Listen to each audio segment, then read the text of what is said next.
Hello and welcome to the podcast. My name's Ian Lewins, the host of the show. I'm a consultant in paediatric emergency medicine in Derby, and I'm really pleased to be joined today by Dr. Helen Newsome, who's a clinical fellow in paediatric emergency medicine up in Sheffield. Good afternoon, Helen. How are you today? I'm good, thank you. Enjoying the sunny weather for once.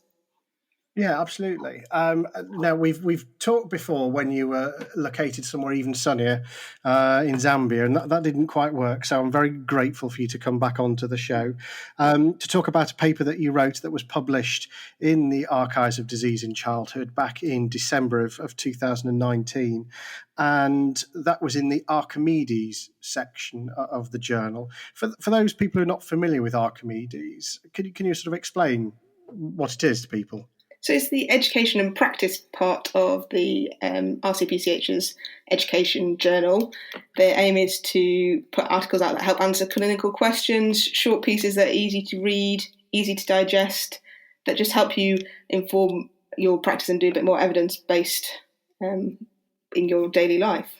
Yeah, absolutely. And it's a bit I really particularly enjoy. And this article is something that struck a real nerve with me because it's something that we're faced with in the children's ED very frequently. So I really liked it, which is why we sort of wanted you on the show. And your article looked at the use of CT in children with minor head injuries with isolated vomiting. Why did you go about picking this as a sort of a question you wanted to look at? I thought this as a question because actually I was working in general paediatrics at the time in a local DGH where any child who was under the age of 2 that had a head injury that needed observation or admission or CT went under shared care with the paediatrics team.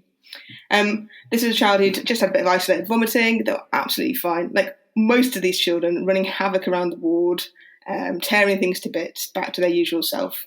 But they'd had more than 3 episodes of vomiting, so the A&E consultant had done a CT head before sending them up to the ward for some further observation.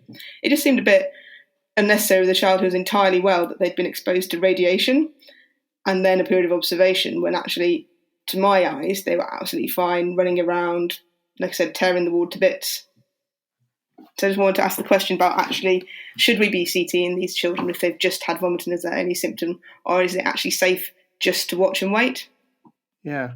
So for people sort of maybe with a more adult focused approach to this, they would say, well, hang on, why wouldn't you CT? What are the risks of having a CT head in a child? So there's obviously the radiation risks. So the evidence is it's about 1 in 1,000 to 1 in 5,000 lifetime mortality for scanning children's heads. And that increases the younger you are. So the younger we CT head children, the more likelihood is there to have a adverse effect to the radiation. But there's also all the procedural effects of it. I mean, I don't know if anyone here has tried to get a 2-year-old to lie still for any significant period of time, but it's difficult. Even for, the 30 seconds of a CT, they thrash around, they move. And, if you're getting to the point where you're thinking about sedating a child for a CT, you really need to question, do you actually need this investigation? Yeah, I totally agree. And that's one of the sort of the worries is if I now sedate this child, how much of their sleepiness is sedation and how much of their sleepiness is potentially an evolving significant head injury as well. So they are not without risks, both from the sedation and both from the scan itself. Is that right? Yeah, I think we've got to be really careful when we're doing things like that. They said you then can mask other symptoms if you've given them sedation and they go to sleep for a while, or you can just give them unnecessary sedation, which could cause problems with respiratory drive. You then have to observe them closer. You take out nursing staff, medical staff when they're under sedation. It's all just a very big undertaking, and we just need to make sure, like I said, that we're doing necessary investigations. Okay. And I noticed that you quoted in your article that, isolated vomiting in kids with head injury is pretty common. And I think that the figure quoted is something between 13 and almost 41% of children presenting with minor head injuries vomit. So it's a common presenting feature. Yeah. I think what we often find is that the vomiting is entirely unrelated to the head injury. So, services such as 111 often ask, have you had any head injuries in the last 72 hours when you phone up with vomiting? And if the answer is yes, say that you must go get medical review. So, often the head injury and the vomiting might not be totally connected. And children vomit for a number of reasons. some children are just prone to be vomiting. Some children have concurrent gastroenteritis. Some children have reflux, or, possibly babies. They're all vomiting all the time. And, we need to then tease, actually, is this vomiting related to the head injury, or is it just normal for that child?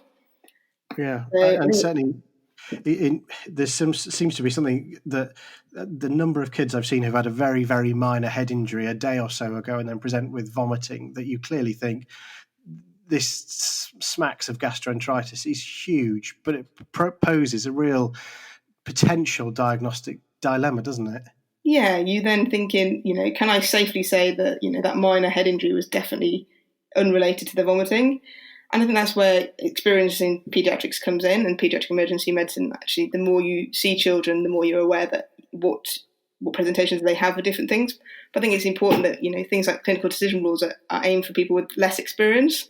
So we need to make sure they're very clear in guiding people making the correct decisions. Yeah. So let's have a sort of talk through the paper that you wrote. And the structure for the Archimedes articles tends to, start with a scenario, which you kind of described, which is young child, 22 months, witnessed fall, GCS 15, pretty well, but has had 4 vomits. And you're sort of thinking, do I need to scan or not, or can I safely observe? And basically, that was the thrust of the scenario, isn't it? Yeah. And then the structured clinical question. Can you talk us through how you structured that?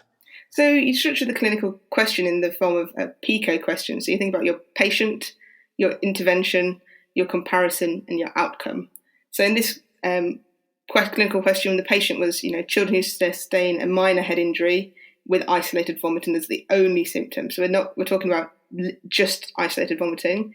Is a period of observation the intervention we're proposing, compared with a CT head, the comparison or the current gold standard, as good at predicting intracranial injury. So that's our outcome. So you build the question up using your PICO formulation. Yeah. So there's our PICO, there's our structured clinical question, and your search, I presume, was sort of a fairly standard Medline, MBase, those sorts of things. Yeah, so I went on Medline and MBase and built up a clinical question. So you use different versions of doing the same word in the form of and or. So you can do head injury or brain injury or intracranial injury or craniocerebral injury or any other forms you can think of that you might medically ask that question. The Ovid is a search engine that will help with that. That will help you find other terms that are related. So if you put in head injury, it'll ask you if you want to include all the other ors, and you can go through and choose them. And then you need to build up the second part of your question. So you want head injury and CT or head injury and vomiting, and you go through building up the different terminology that could be used in papers to find that. And that gives you a long list of papers. I think from my search last March, I got 203 results. And you go through and you read the blurb at the top, you read the start, and see if it's relevant to your question. A lot of them weren't, and you end up rejecting quite a lot of them just on the abstract. But I got 2 papers from that. And then once you've identified your papers that you think are addressing your clinical question, then it's really good to look through their reference list. Because they've looked at other papers that might not come up in your search that will be looking at the same clinical question. And then once you've looked through the reference list, you're then pulling other papers that will answer it. So I think in total, I got 3 that had a really good sort of look at this clinical question. Yeah, absolutely. And so that was our search. And then there's a sort of a commentary that sort of follows on from what you found in the search. And you've talked about these, you mentioned these sort of clinical decision rules. But there's more than one, isn't there? There are several for us to choose from potentially. Yeah, so there's 3 that are mainly aimed at children, which is PCAN, Chalice, and Catch.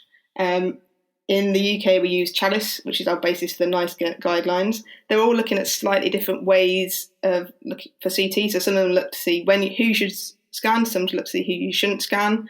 Obviously, America and Canada have a slightly different approach to investigative medicine than we do in the UK.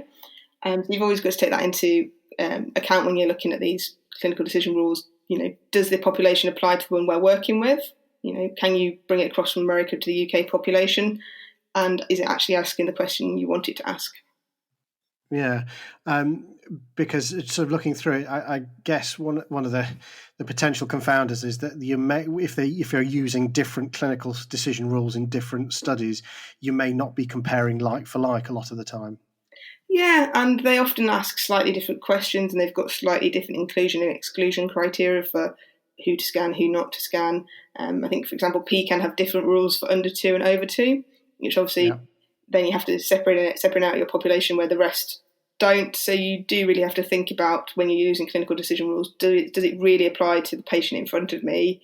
And to do that, you actually need to have a knowledge of what the original population was for that study, which is really difficult when you're in an emergency, busy emergency department or working on the shop floor, because you can't hold all these CDRs in your head, and you just get sort of trust that someone else has done that work for you.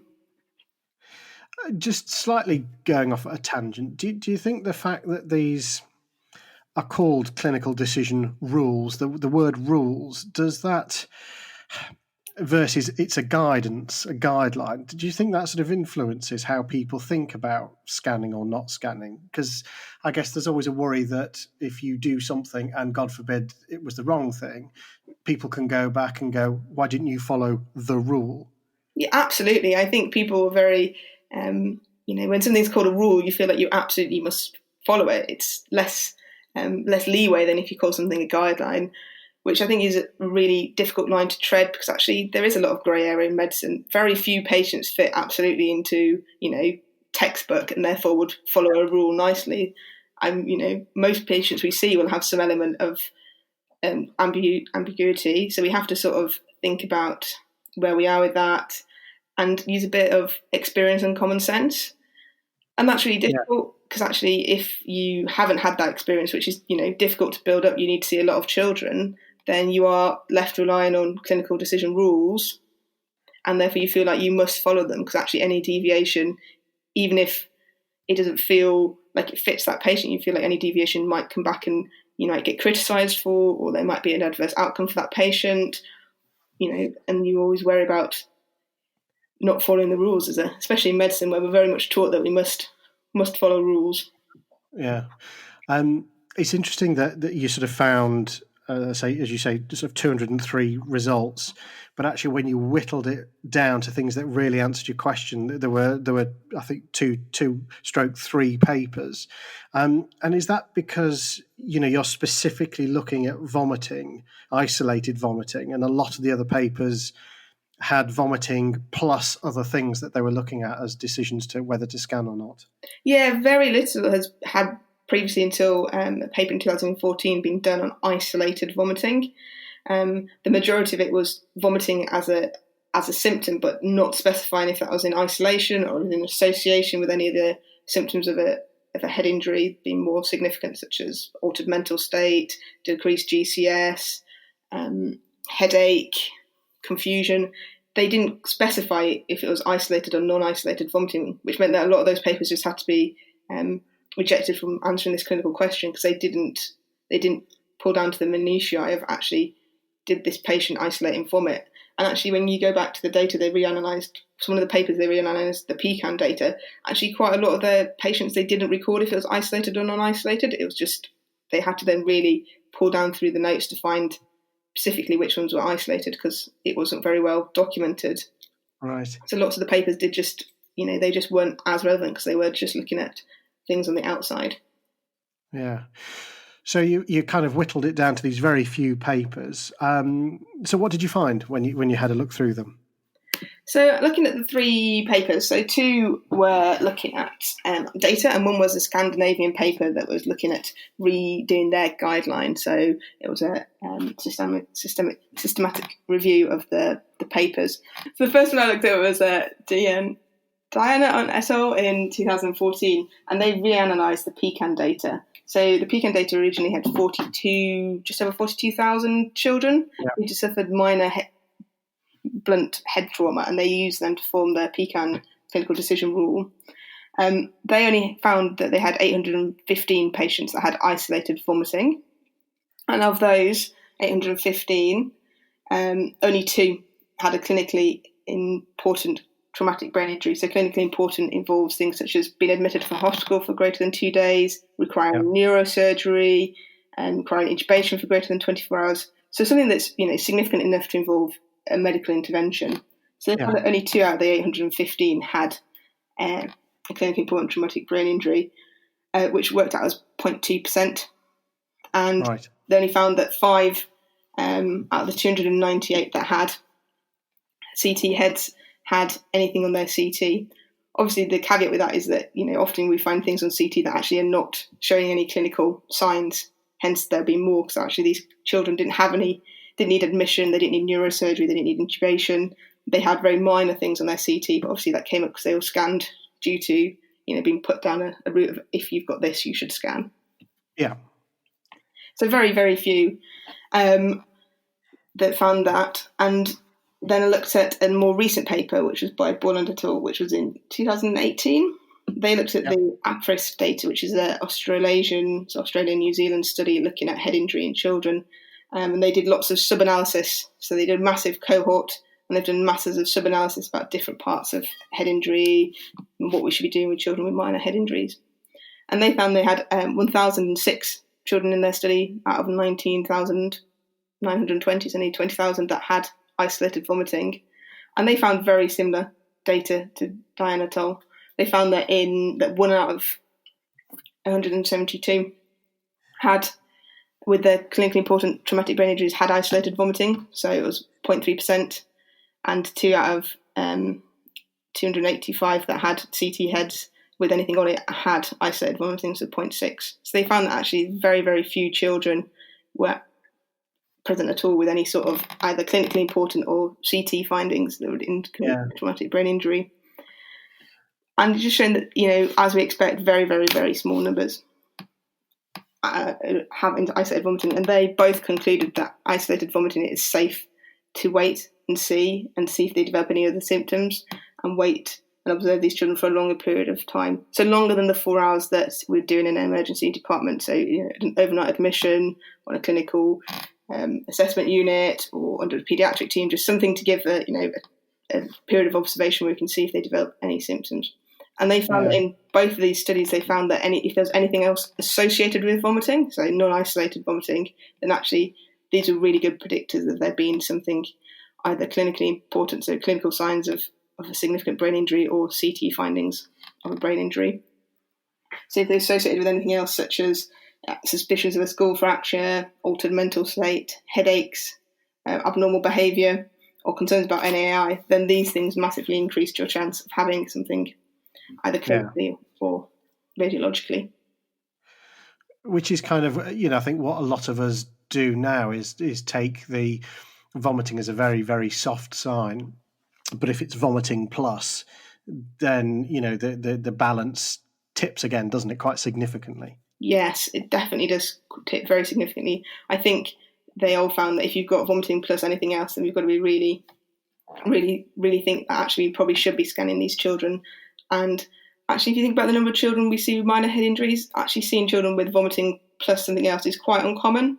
So actually, we wouldn't be scanning that many children. And both studies found that it was quite difficult to look for CT findings in traumatic brain injury because very few children are scanned anyway.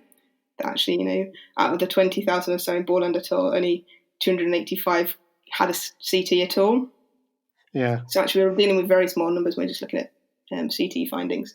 I think one caveat to all this is that as the older children get, the more important isolated vomiting is.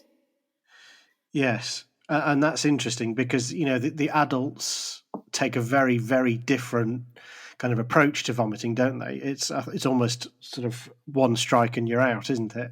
Yeah, any vomiting after a head injury in adults, they are very, very much going to scan, and they feel that that's a very strong indication for being suspicious of a traumatic brain injury. And they've got some really good clinical decision rules in the adult world that have been very well validated.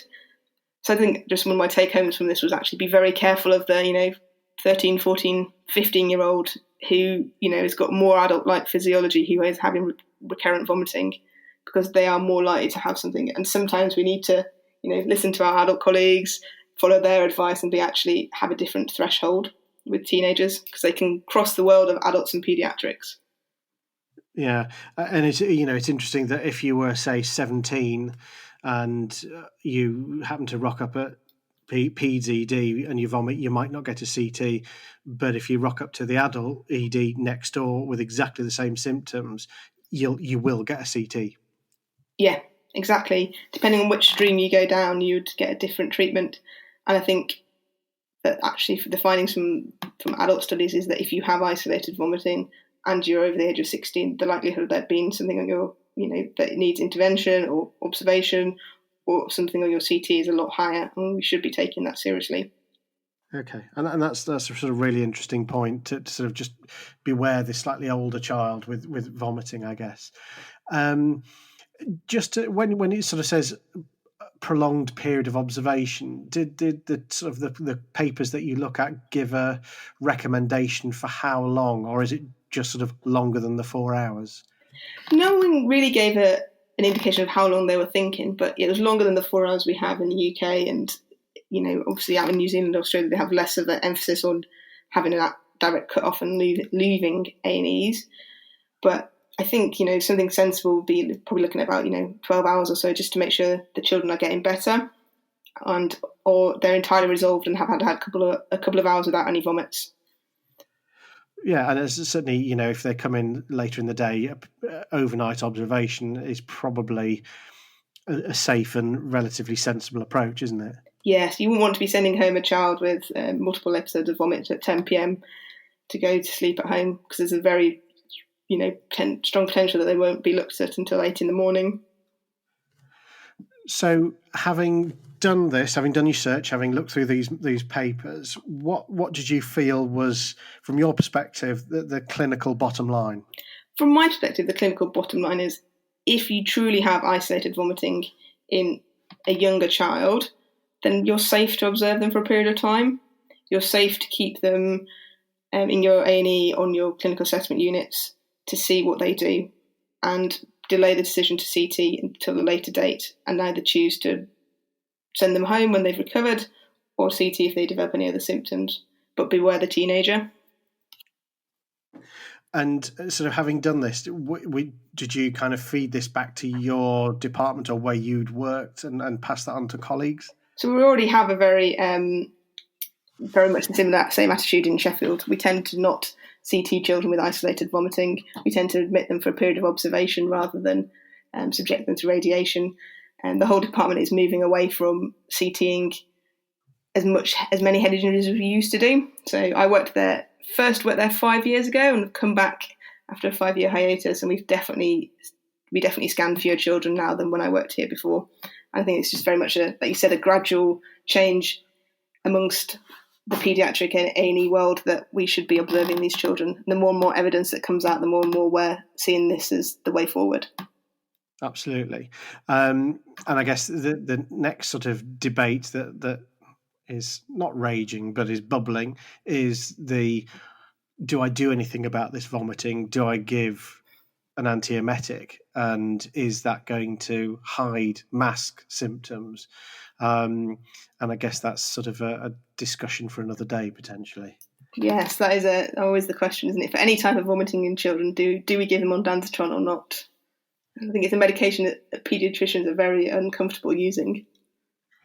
Yes, so we'll wait and see. But it'd be interesting to see if, over the coming months and years, whether actually local guidance, NICE guidance, evolves to go, actually, we've already sort of slightly downgraded vomiting as a symptom, whereas you used to automatically get scanned, actually whether it gets downgraded or removed entirely from the NICE guidance in due course. Yeah, I think we're probably working towards that. I wouldn't imagine in 5 years' time we're going to be as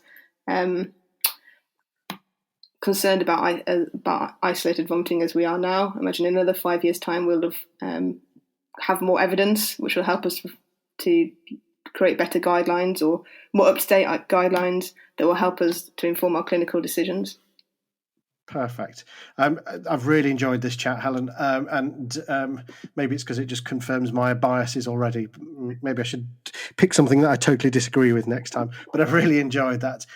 So thank you for doing the work. Thank you for publishing it. Was it sort of, just a last question then, was it relatively easy to get this published? Was it a sort of straightforward process, did you find? Yeah, so once you've written your clinical question, so if anyone's got a clinical question that they're asking themselves in their daily work, once you've done the research behind it and you've got the papers, Dr. Bob Phillips, who is the editor at Archives, is very approachable. He's always happy to be contacted, so you can contact him through the article submission online, and he's very helpful at giving back feedback and helping to structure it in a more publishable way and getting it out there in Archives. Perfect. That's great. Hopefully more people will look at that and have a go. So thank you very much for joining us today, Helen. No worries. Thank you very much.